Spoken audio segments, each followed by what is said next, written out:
नेहमीच वादग्रस्त विधानांमुळे चर्चेत असणारे शिवसेनेचे शिंदे गट आमदार संजय गायकवाड पुन्हा एकदा मोठ्या वादाच्या भोवऱ्यात अडकले आहेत। यावेळी त्यांनी छत्रपती शिवाजी महाराज, संभाजी महाराज, जिजाऊ, ताराराणी आणि येसुबाई यांच्यासारख्या महाराष्ट्राच्या ऐतिहासिक व्यक्तिमत्वांबाबत अपमानजनक वक्तव्य केल्याचा आरोप आहे।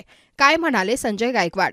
लातूर जिल्ह्यातील एका वृद्ध शेतकऱ्याला मदत करत असताना माध्यमांशी संवाद साधताना त्यांच्या तोंडून हिंदी भाषा आणि प्रसार संदर्भात उदाहरण देताना अशोभनीय भाषेचा वापर झाला। हे वक्तव्य आता सोशल मीडियावर वेगाने व्हायरल होत असून राज्यभरातून संतप्त प्रतिक्रिया उमटत आहेत।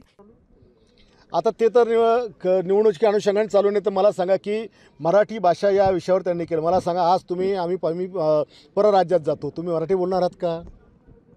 मग तुमच्या मुंबई, ठाणे, पुण्यात सगळ्या ठिकाणी KG1 KG2च्या इंग्लिशच्या सूट शिकता, जिथे MPSC शिक्षण होतं तिथं तुम्ही हिंदी तुम्हाला कंपल्सरी, मग तुमच्या पोरांना तुम्ही हिंदी नाकारता का तिथे शिकायला?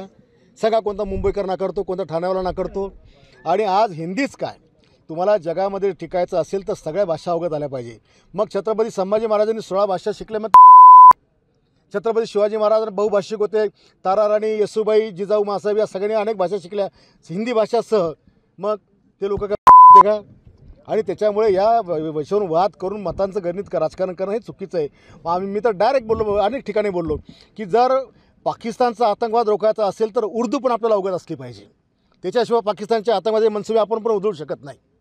शिवसेना उद्धव बाळासाहेब ठाकरे पक्षाकडून तीव्र प्रतिक्रिया। पक्षाच्या प्रवक्त्या जयश्री शेळके यांनी गायकवाड यांच्यावर जोरदार टीका करत म्हटले, शिवरायांचा अपमान सहन केला जाणार नाही। गायकवाड यांनी तातडीने जाहीर माफी मागावी। सत्ता पक्ष विपक्ष दोघांचाही निषेध। या वक्तव्यावर सत्ताधारी व विरोधकांनीही खेद व्यक्त करत सामाजिक सलोखा बिघडवणारे असे वक्तव्य असल्याची प्रतिक्रिया दिली आहे। मागील वाद सुद्धा चर्चेत। गायकवाड यांची वादग्रस्त वक्तव्ये ही नवीन नाही, मात्र यावेळी महाराष्ट्राच्या अस्मितेशी निगडीत विषय असल्याने संताप अधिक तीव्र झाला आहे। दिल्लीची जी हुजुरी करण्यामध्ये किती लाचारी पत्करायची याला काही मर्यादा, परंतु या सगळ्या मर्यादांना पार धुळीला मिळवण्याचं काम एसएनसी गटाचे प्रमुख आणि त्यांचे आमदार हे सातत्याने करत आहेत।